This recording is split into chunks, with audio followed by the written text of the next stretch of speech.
It looks like we're right at 9 o'clock here.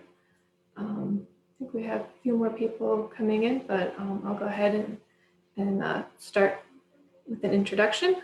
I want to welcome everyone to the CALS SAIGE International Seminar.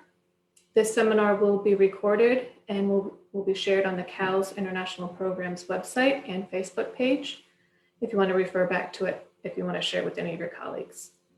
I'll introduce myself. I'm Adrian Tucker. I'm the Assistant Director with CALS International Programs, where we work directly with our NC State faculty, staff, and students in the College of Agriculture and Life Sciences to connect them with international opportunities. We partner with CALS SAIGE to offer these international seminars, and CALS SAIGE is a student association for international and global engagement for all of the College of Agriculture and Life Sciences here at NC State. And CALS SAIGE has been hosting these monthly international seminars going on 5 semesters now. And today, I am more than happy to welcome Dr. Tawanda Muzhingi, who is a regional food scientist at the International Potato Center, Regional Office for Africa in Nairobi, Kenya. He's also the flagship leader for the Roots, Tubers, and Banana program of CGIAR, and he's an adjunct professor here at NC State in the Department of Food, Bioprocessing, and Nutrition. At the International Potato Center, Dr. Muzhingi supports the country and regional food programs with food science, nutrition, value addition, technology transfer, and he manages the Food and Nutritional Evaluation Library platform that includes a test kitchen and sensory laboratory.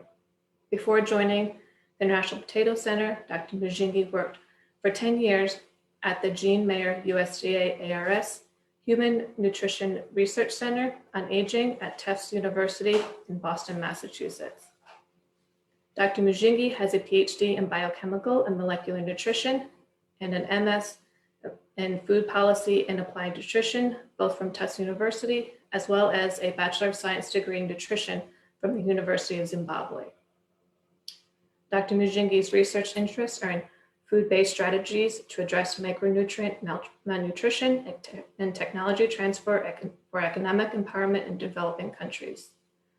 I'm excited to hear about Dr. Muzhingi's international research collaborations, and I'm sure we'll have a lot of takeaways from this. So with that, I'll turn it over to Dr. Muzhingi, and at the end, we can go over any questions anyone has. You can add them into the chat, or you can unmute yourself and ask them yourself. So take it away. Thank you, Adriana. Thank you for the lovely introductions. And also thank you to the CALS community at NC State for giving me this opportunity to share the work that we've been doing in Sub-Saharan Africa. And much of it was made possible through the interactions I had with the faculty body here at NC State. So the title of my talk today is going to be, I called it Sweet Potato, the Poor Man's Crop and the Rich Man's Food. And this is going to be a story of international collaboration, turning a neglected crop into gold, literally. So I will not say much about myself. I'm sure I've already had my background, and I'll be happy to take any questions after this for anybody who's interested to know more about myself or the work that I do in the organization I represent.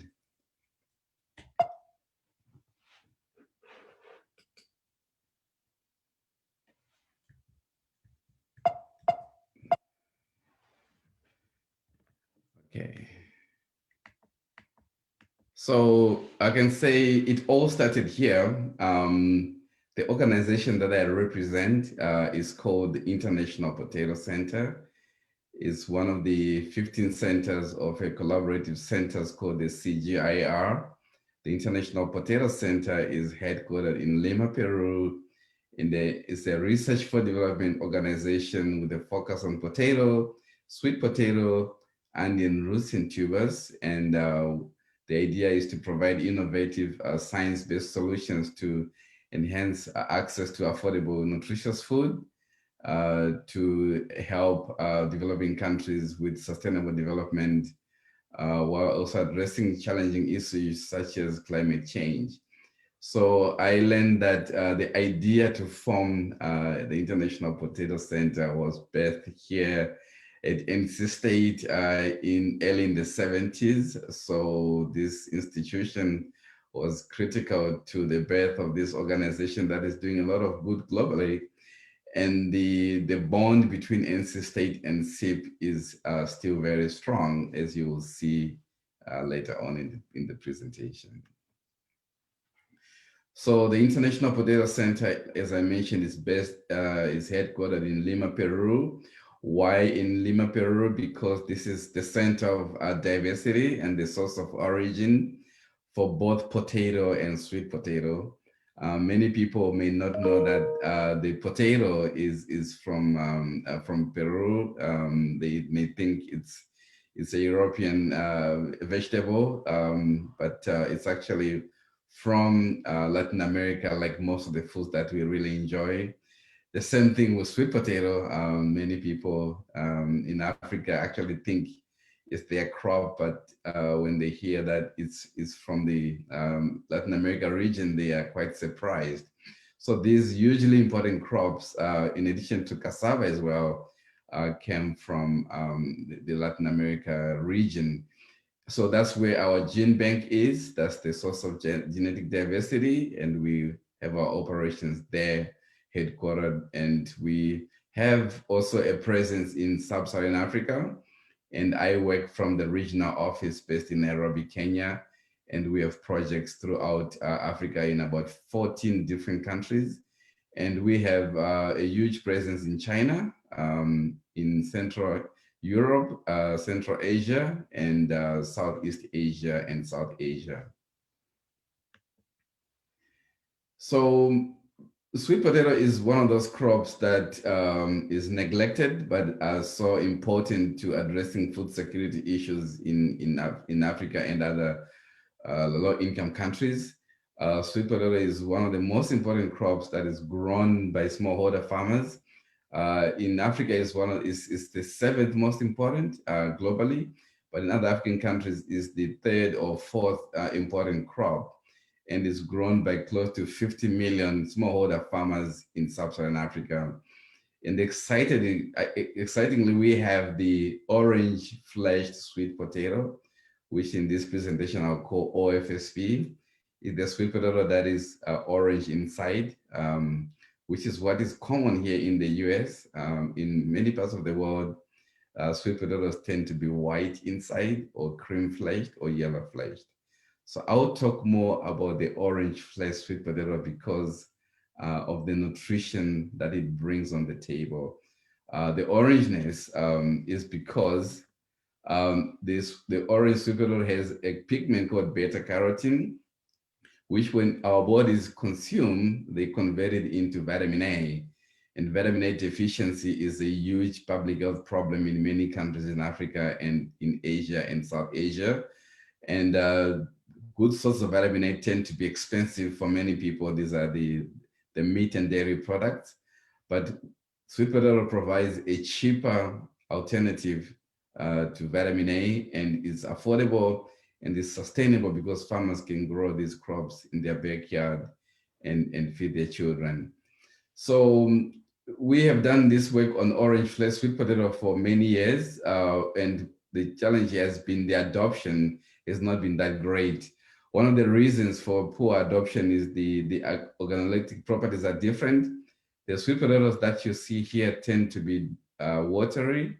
The sweet potatoes in Africa that are white tend to be very starchy.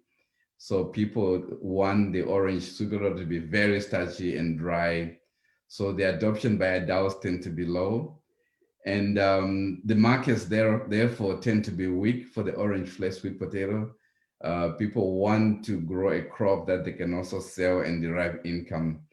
And the work that we have been doing, that I've been leading within SIP in collaboration with my colleagues here at NC State, has been trying to overcome the challenges from the organoleptic properties and also creating market opportunities for smallholder farmers who are growing this crop. So that's what I'm talking about, how to create the market opportunities for orange flesh sweet potato through food science and technology and through quality traits breeding. So Sub-Saharan Africa, we have a problem of wheat flour. We import all our needs from Europe, from America, and many poor countries spend most of their money, a lot of money, importing wheat to make bread. And our work at the International Potato Center has shown that we can make a sweet potato bread with a wheat flour substitution of up to 50%. And these products are highly acceptable in the market and they're highly profitable. And we have commercialized this work in Kenya, in Malawi, and now in West African countries. But the huge bottleneck here has been the sweet potato puree has to be frozen. So the dependence on the cold chain has been a huge bottleneck. So the sweet potato puree, we have also worked with informal sector, incorporating it into chapatis and mandazis. These are street foods that are really common in East Africa, and also introducing breads that are attractive to the middle class and high income consumers. So my initial trip here to the US in 2015, I met Professor Van Den Trang with the USDA ARS group and also with NC State. And prior to that, my colleagues, Dr. Janlo and Dr. Maria Andrade, these two ladies are the 2016 World Food Laureates for championing biofortification. They also visited NC State and they went to Yamco, which is a company here in North Carolina that makes sweet potato puree that is shelf stable. So I came to learn and to seek knowledge on how we can make this happen in Sub-Saharan Africa. After that visit in 2015, I was back again in 2017 with support from the United States International Development Agency, USAID, with NC State and USDA. We convened a meeting to explore the partnership between different groups to see commercial opportunities for exploiting sweet potato technologies in the US and transfer them to Africa. And this was a hugely successful event that was conducted here at NC State with different faculty members and other actors like RTI and state agencies involved in trade and the Sweet Potato Commission in North Carolina and student bodies and professors. So that was the first step in formalizing our partnership with NC State on the food science front. After that, we have developed long-standing agreements with a company here based in North Carolina, Sinovatech, towards the development of aseptic shelf-stable orange flesh sweet potato puree for Africa. As you can see, there's a lot of production of sweet potato in Africa, and there's a lot of food waste. And creating a shelf-stable sweet potato puree extends the shelf life, reduces spoilage, expanding distribution markets while maintaining quality and nutrition. And this came through the collaboration with Dr. Josip Sinovic, who is a co-founder of Sinovatech and one of the lead scientists on this aseptic puree processing using continuous flow microwave processing technologies. So we partnered with Sinovatech to bring these innovative ideas from North Carolina to Sub-Saharan Africa by testing their equipment and making it suitable for conditions in Sub-Saharan Africa in terms of the size of the technology and the application that will make it operational and relevant to the region. So there you can see in the picture Dr. Yusuf Sinovac and his team and the equipment that is a smaller scale unit that would fit the needs that we have, and a diversity of products that can be made from sweet potato purees and different fresh colors that will be exciting the market in Kenya and beyond. So to make this work, we partnered with a company, an agro-processing company in Kenya called Barton and Bamba, and they have secured funding, and we have assisted them to acquire the technology from Sinovatec. And we are also collaborating with NC State to develop this technology and bring it to life in Kenya.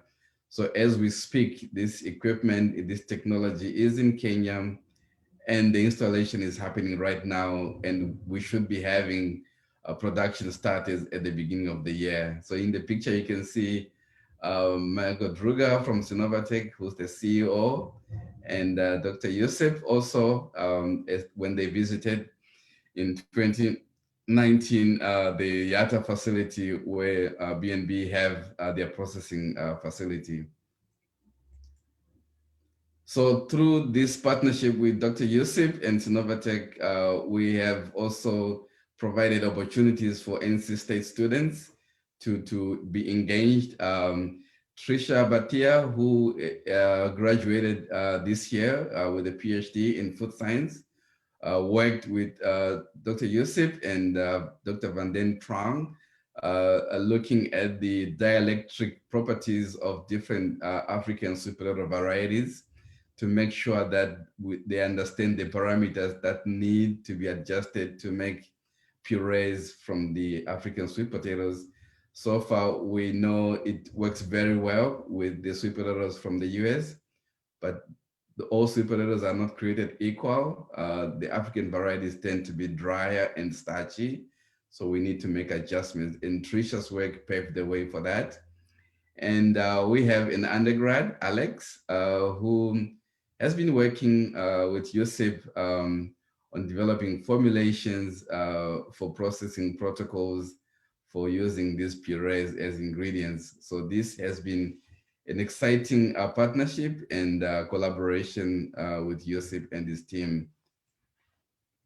Going into other aspects, since like I mentioned, SIP was, the inception was here at NC State, and breeding sweet potato has been the flagship product for collaboration.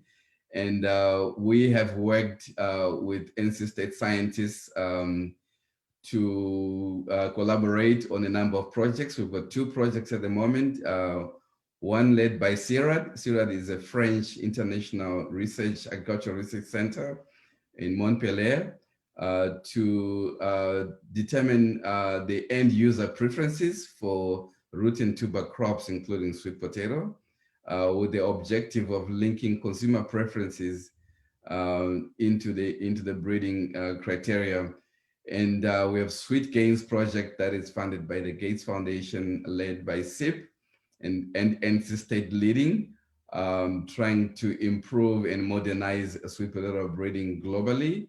But I'm leading the work on understanding the importance of taste, texture, and other characteristics that affect the culinary quality in varietal development, and hence the adoption of sweet potato in the region. So traditionally, breeders have focused on yield, pest, and drought resistance, but they haven't really paid particular attention to the end user preferences, such as taste, shape, appearance traits, shelf life. So what has been happening is that these improved varieties were not adopted by farmers because maybe they were testing differently, or they were taking longer to cook, or they were too big. So we are incorporating those end user preferences and determining the genetic and molecular basis of those traits, and then help breeders develop selection tools so that we improve the breeding process and come up with varieties that consumers want to grow and wants to eat.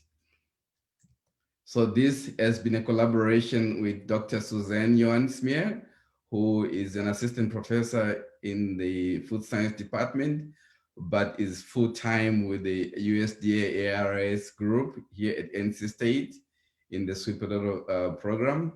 And here you can see we collaborated with Suzanne, and she visited Uganda twice, our breeding hub for sweet potato in East Africa.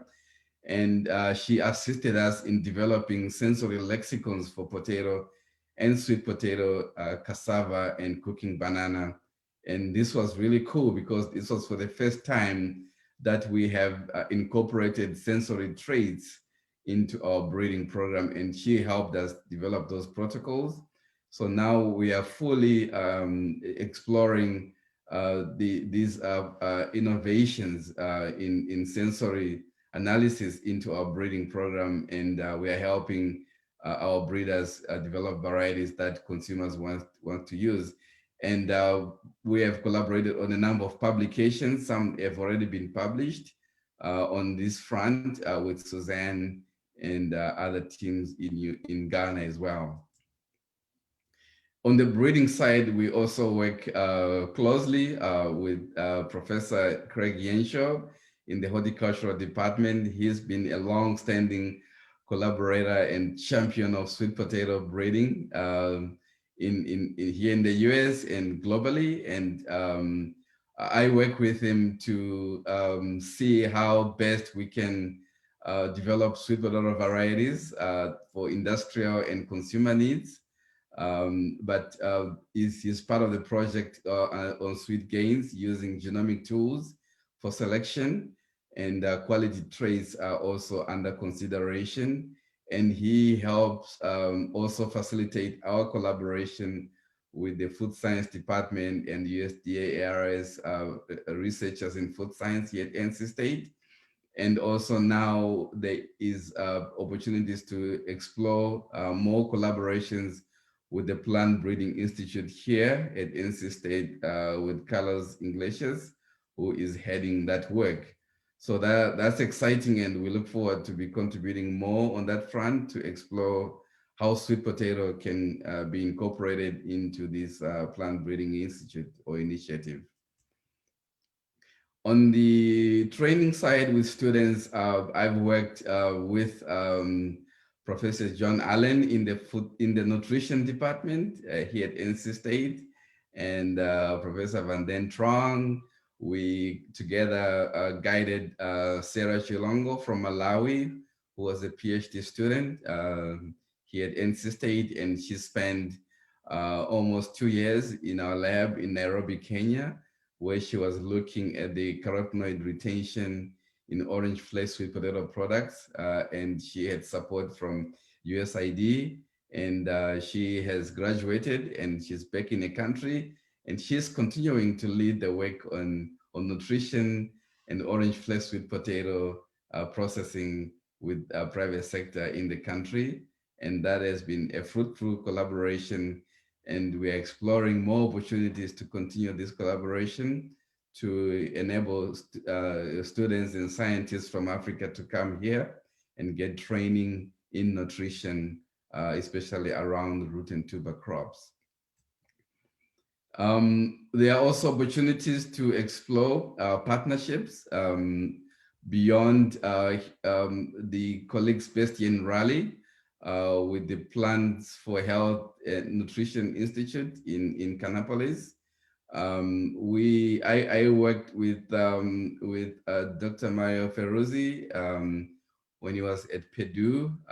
We were trying to establish more linkages on sweet potato processing under the USAID Innovation Lab that is led from Purdue, and how we can continue that collaboration here at NC State and link our work in Canapolis with the work that we do in Raleigh and the wider group in Sub-Saharan Africa to bring this work to a global audience. And Mario and his group are already working on orange flesh sweet potato in Kenya with some of the partners that we work with. and more coordination and collaboration around this work can bring up more opportunities to gain more resources. We are also tapping into the potential of linking African-based food processing enterprises with the newly established NC Food Innovation Lab. Maybe we can facilitate exchange visits and specialized training for our partners so they can be exposed to high-level technology and skills that can help their businesses grow. So I would like to thank Jose Cisnero, who has been instrumental in some of our collaborations in CALS and at SIP. He visited Kenya in 2019 with some of his colleagues and came to SIP and gave a wonderful presentation where he highlighted areas of mutual collaboration that are existing and that can also be further strengthened. This included research on entrepreneurship and innovation, plant breeding for our root and tuber crops, the gender research through the Gender Institute here at North Carolina State University, also learning from the excellent agricultural extension program here at NC State that we can model and pilot in African countries such as Rwanda and Kenya and Uganda, especially including areas such as food safety and agronomy, and also opening up opportunities for students to do internships at SIP in our country programs globally, and where students can join and conduct their thesis work across disciplines on breeding, post-harvest management, nutrition, food science, gender, agricultural economics, to name just a few, and also explore opportunities for faculty exchange programs and scientists from SIP, visiting back and forth to learn what others are doing and how we can do improvements. There's opportunities with the BOLAG funding from USDA to do such initiatives, and also to explore joint resource mobilizations to support initial ideas that we may think can have a bigger impact at scale in developing countries, while it's also addressing our curious academic endeavors. So I'd like to end my presentation right here, and I'll invite you to engage with me if you have any additional questions. Thank you. Thank you. There's obviously lots of partnerships and collaborations that are happening. If anyone has questions, you can put them into the chat, or you can unmute yourself and ask.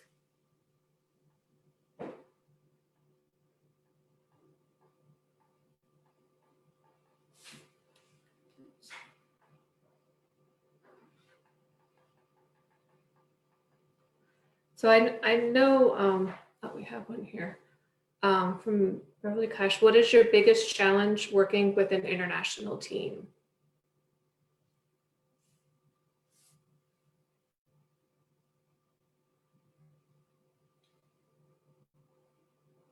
You're muted right now. Yeah, unmute. Sorry, I was muted.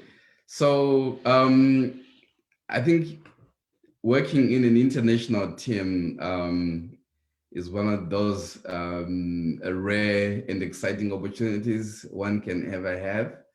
From a personal experience, I'm a Zimbabwean, I'm from Zimbabwe, and I've spent the last 20 years outside of my country, working in different cultures, working in different countries.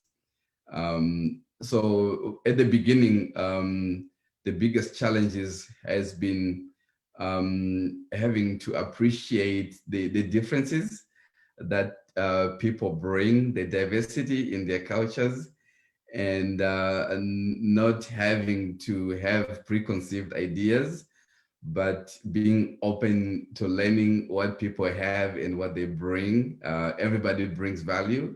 It only takes time. You just have to listen and give people an opportunity to share their ideas, to learn where they're coming from, their experiences, and how best you can work with them. So I've learned that if you don't listen, it can become an obstacle for you to implement your work, or to have effective collaborations. Because as an African, as a Zimbabwean, it's different working with other Africans who are from East Africa, who are from West Africa or North Africa, let alone scientists from South Asia, from Southeast Asia, from Europe, and Americans and Brazilians. They all have different cultural tendencies that you don't know, and some of which are valuable to the way you operate, and you can learn quite a lot. So if you don't take time to learn and understand, you will miss out on big opportunities.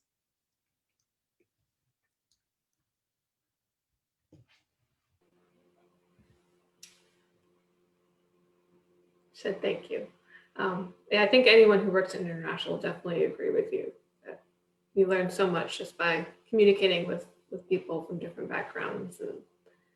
And I have a question. You mentioned different opportunities for more collaborations, whether it's through exchanges or specialized training or student internships.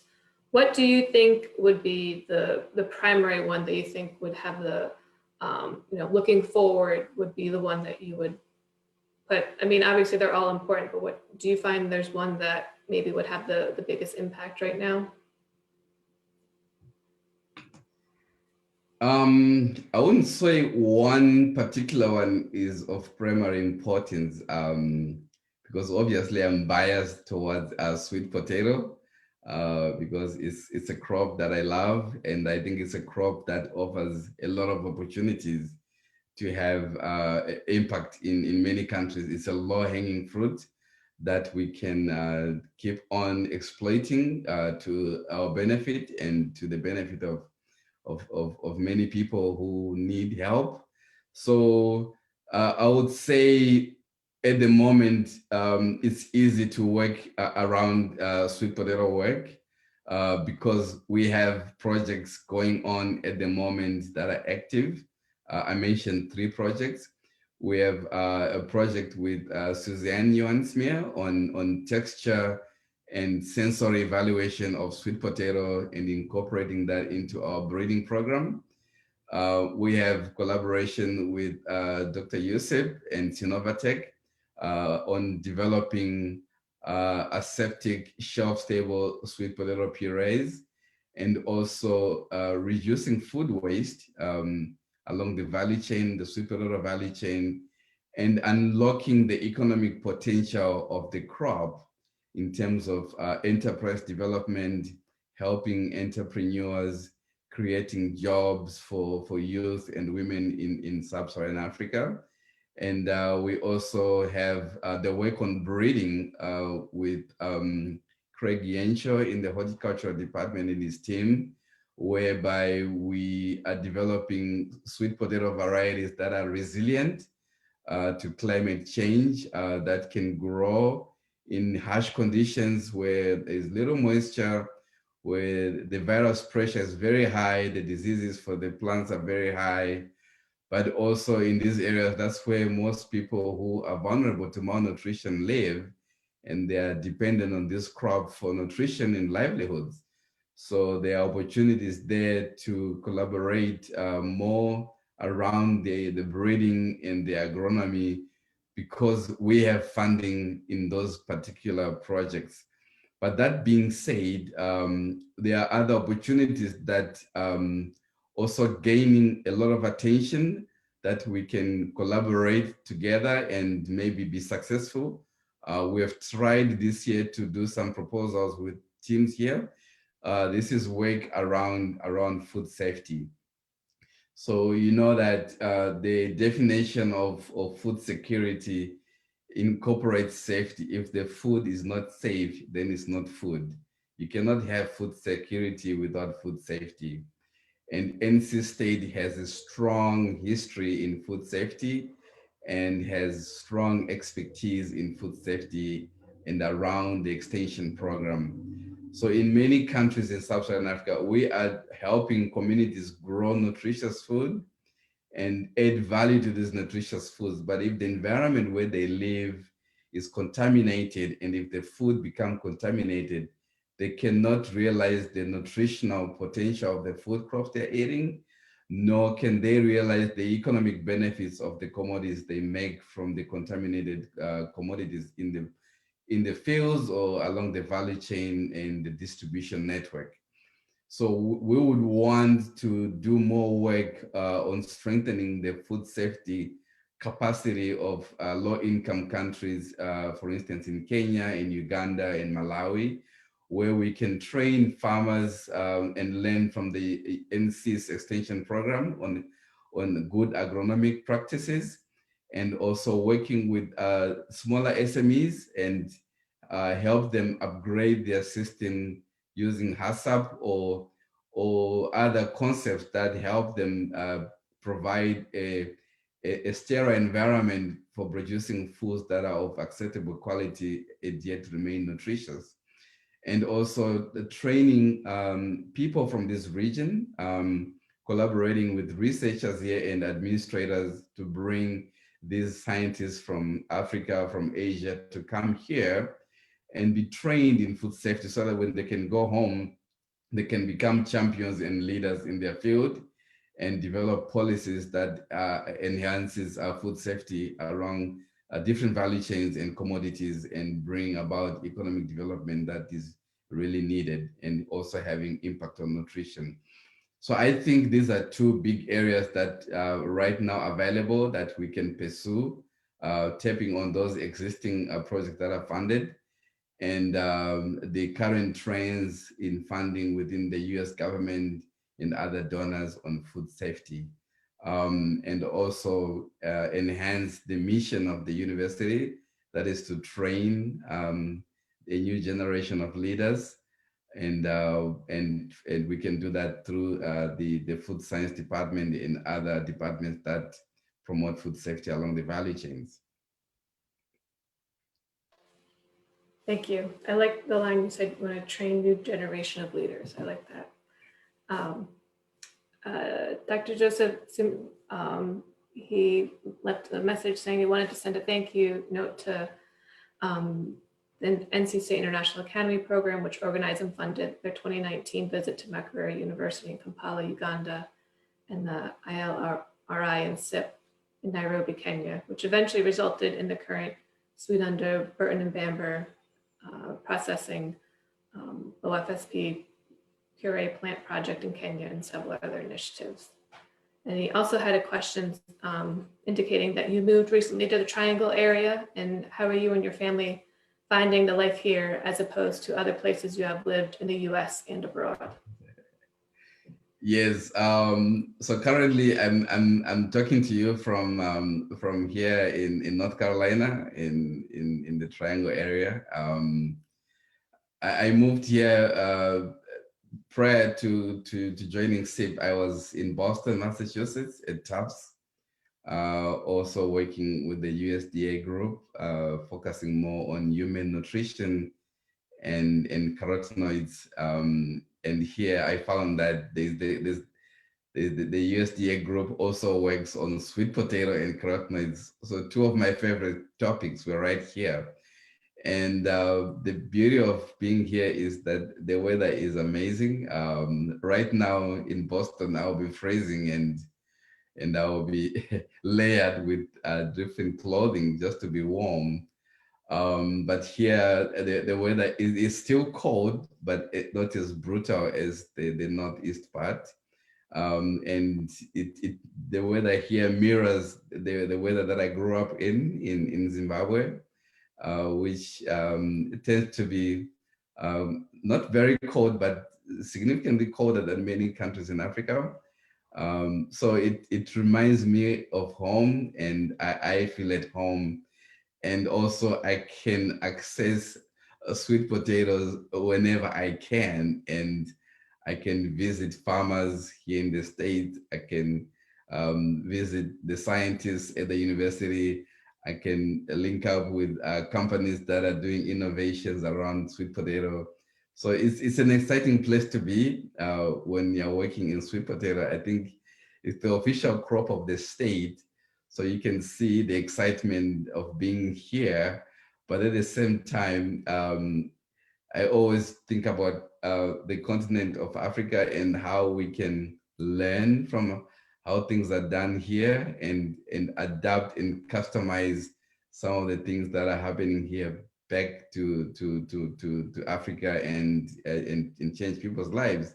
So I love it because it's a nice place to be, and there are great people here, and many of them have helped me to settle very well, and I'm excited, and I'm as productive as I can be anywhere in the world. Great, we're happy to have you here. Although my family's in Rhode Island, my mom said it was 34 there this morning, and it's not that much warmer here, so. But we don't, yeah, not nearly as cold. Dr. Den Trung message saying, we hosted the sweet potato meeting in NC State in 2017 with the support of USAID.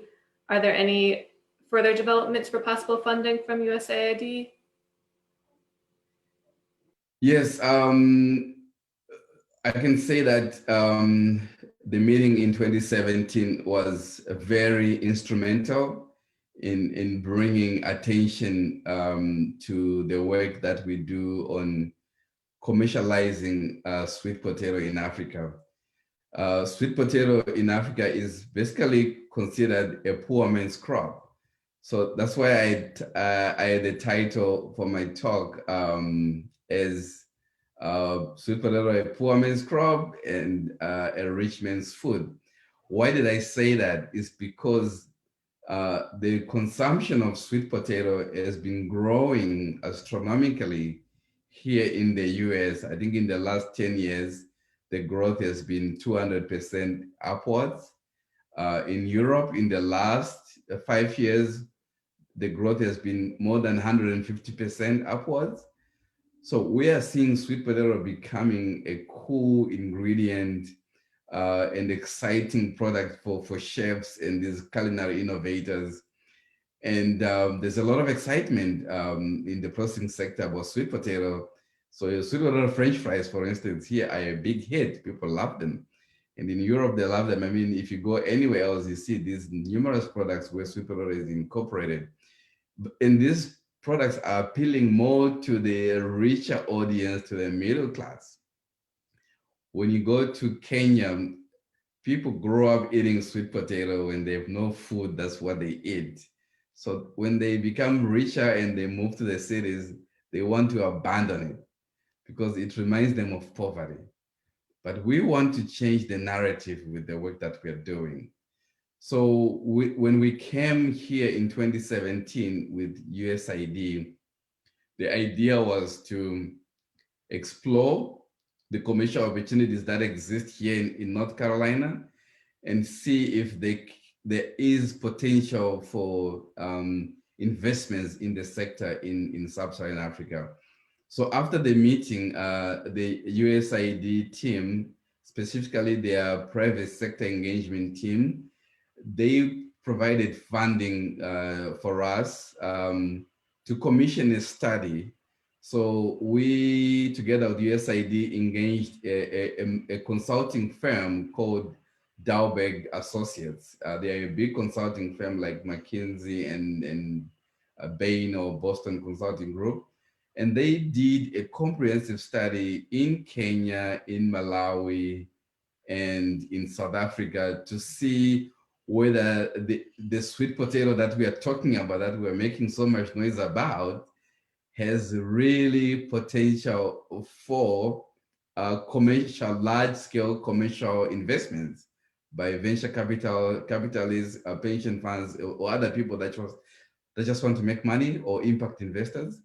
And the study showed that this is a commercially viable sector in Africa that should be supported. And we did a seminar in 2018 with USAID.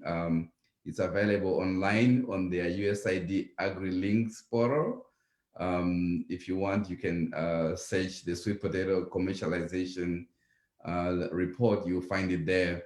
So this helped to bring other parties onto the table who were not our traditional partners.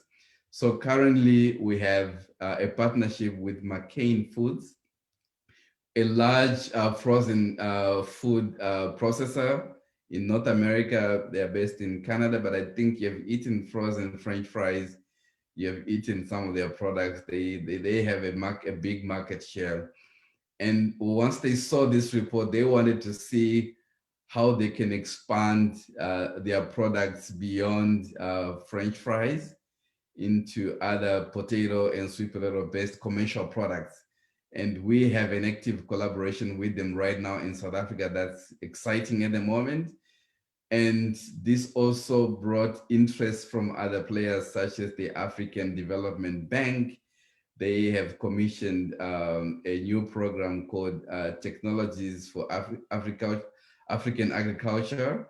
And they have dedicated funds to sweet potato, especially orange face sweet potato, as a crop that can be grown to drive agribusinesses in sub-Saharan Africa. So this is exciting. So we are now seeing investments from these large development banks, from large private sector entities into the area that may not have been receiving that attention had it not been for that meeting that we had here in June of 2017. And right next door, we have the team from RTI, which is a research park triangle, and their innovation advisors are also looking into the potential of promoting sweet potato as an ingredient to large commercial entities here in the US and abroad that can drive the demand for the crop here in the US and abroad and improve opportunities for these companies. But for us, it brings the good income for the farmers that are dependent on the crop here in the state of North Carolina and in African countries and Asian countries where we operate. So that meeting was really key to unlocking all these potentials. So the USAID has been going through major transformation in terms of how they fund projects. So we hope moving forward, we can tap into their resources again and expand this work in other regions that have not received similar attention. We're looking at countries like Nepal and Bangladesh, Vietnam, Thailand, Indonesia, the Philippines, where sweet potato is quite significant, where malnutrition issues are also significant. And this technological advancement that we have, that I've presented, can bring change in people's lives through USAID's support. But we are also appreciative of support that we also get from USDA through our collaborations with the ARS team here, Van Den Trong and Suzanne and other colleagues who have just joined in the last year. And also USDA, the FAS in general, they have funded some of our scientists to do work here in the US with the Bollag International Fellowship through exchange visits. And they are also opening us to other opportunities, such as the McGovern-Dole funding to use sweet potato to feed children in need in sub-Saharan Africa, working with the likes of WFP and other nonprofit agencies in the sector, and also tap into their trade initiatives that encourage collaboration between US-based companies, technology companies, and the demands for technological needs in sub-Saharan Africa and Asia and South Asia, so we can facilitate those linkages. So there's a lot of support that we receive from the US government, and we are appreciative of that, and we hope this work continues. Thank you. We have a question also from Dr. John Allen. Are there tricks we can learn from African agriculture to apply to the US to lower our energy use, carbon footprint, or food waste? Oh yes, definitely. That's a good question now, Professor Allen. When I visited some of the farms here in the US, I was stunned with the amount of sweet potatoes that are grown. The mechanization is really amazing. And a sweet potato is one of those crops that can be productive by producing a lot of calories per hectare than any other crop. I think only jackfruit beats sweet potato. Um, but in terms of food waste, I think food waste and food losses have been a major issue globally, and food waste, particularly so in developed economies like the US. So yes, there are a lot of things that the US can learn from Africa and other countries in Asia. One low-hanging fruit that I see is that in many countries in Africa, such as in Malawi, in Mozambique, in Zambia, parts of Nigeria, and Cameroon, sweet potato leaves are an important vegetable. I can tell you that most of the farms here in North Carolina, the sweet potato leaves are just left on the field, and then they are just left there idle, and then they just rot. It's good for the soil health, but they can be a good vegetable source. Not only are they a good vegetable source, they are a nutritional powerhouse. Those leaves are rich in carotenoids such as lutein and zeaxanthin. So lutein and zeaxanthin are important for your macular pigment in the eye. They help you with your central vision. So as you get older, you get a disease or a condition called macular degeneration, where the macular pigment degenerates and you lose that central vision. And it's a problem among the elderly here in the US, and many of them take supplements from companies like DSM and others. They don't have to do that. Yet sweet potato leaves are rich in these two carotenoids, and they can be eaten raw as a salad, or they can be slightly boiled or stir fried, or they can be incorporated in many dishes. And we produce so much of it that we can actually literally feed many people with sweet potato leaves, and they can become an exciting culinary ingredient for our chefs here. I know in North Carolina, people are really excited about cooking and they are passionate about food. They can drive the sweet potato leaf revolution. So that's one area. Also, sweet potato is an important crop, for example, in China, as an animal feed. You know, in livestock production, animal feed is the biggest cost. How do we lower the cost of animal feed?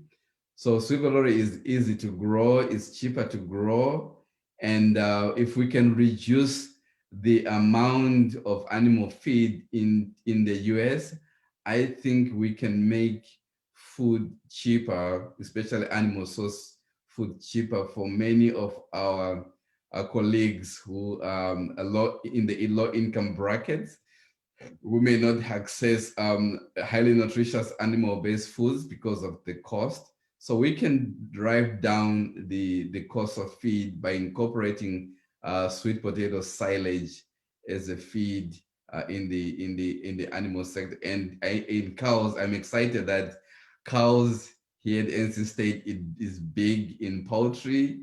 And we have done work in Uganda and in Indonesia where sweet potato has been proven to be a good nutritional source of nutrients for animals. So both the leaves and the roots can be given to animals for nutrition, and they have been proven to be very good in terms of the meat quality and milk quality, reducing our carbon footprint while doing so.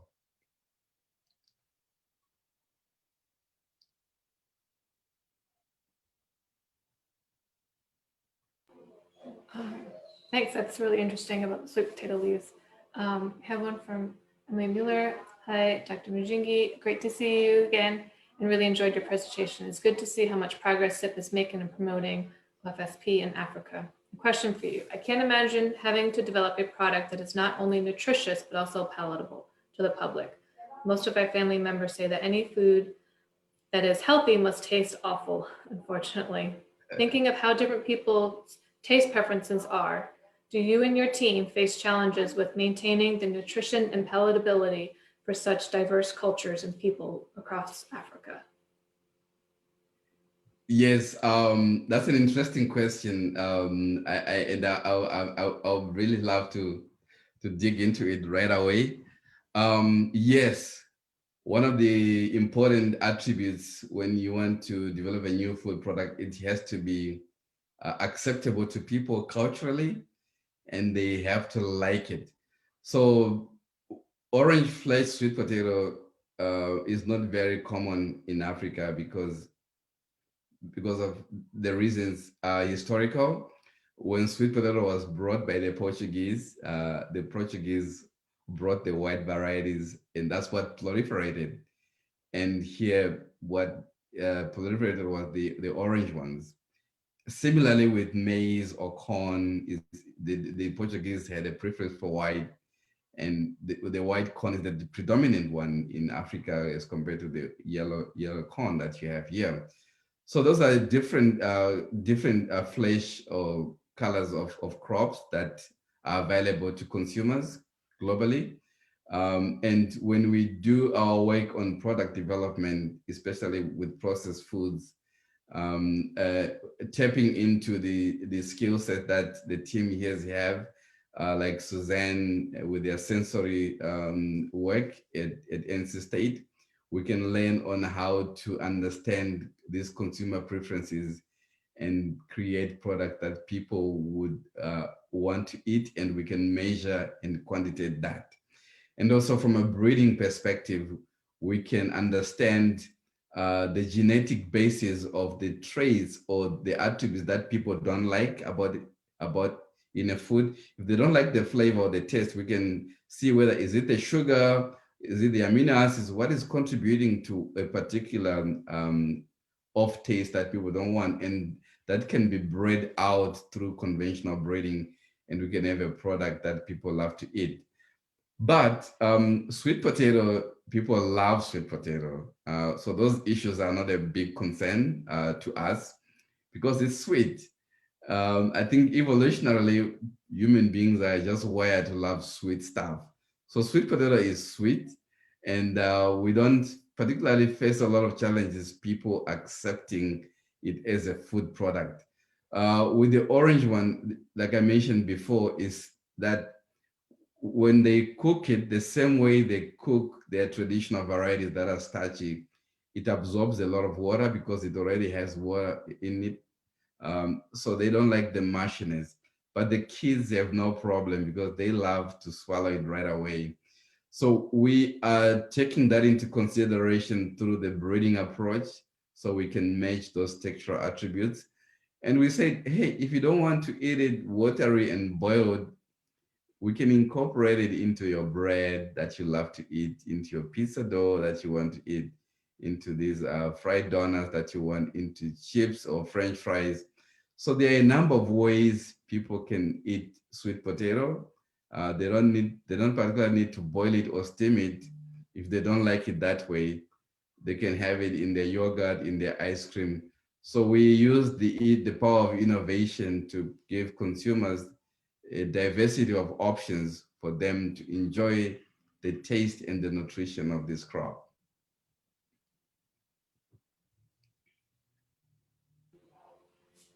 Wonderful. Thank you. We're right at the top of the hour. So I really appreciate your time. I appreciate everyone's attendance and your wonderful questions. And again, this has been recorded, so we'll have it on our website and we'll email it out to everyone who registered for the seminar, so you can have a copy of it and share it with your colleagues. So again, thank you very much, Dr. Muzhingi, for your time. and for all the wonderful work you do. And now I think I'm gonna have some sweet potatoes for lunch. Well, yes, I would also want to thank you for facilitating this discussion and also not forgetting the leadership at the Food Science Department, KP, and the other colleagues. My collaborators, Suzanne, Yusuf, Van Den Trong, and Craig Yenshaw, and Jose in CALS, and John Allen and others that I've interacted with. And I look forward to more engagement and bringing these innovations to life and changing people's lives.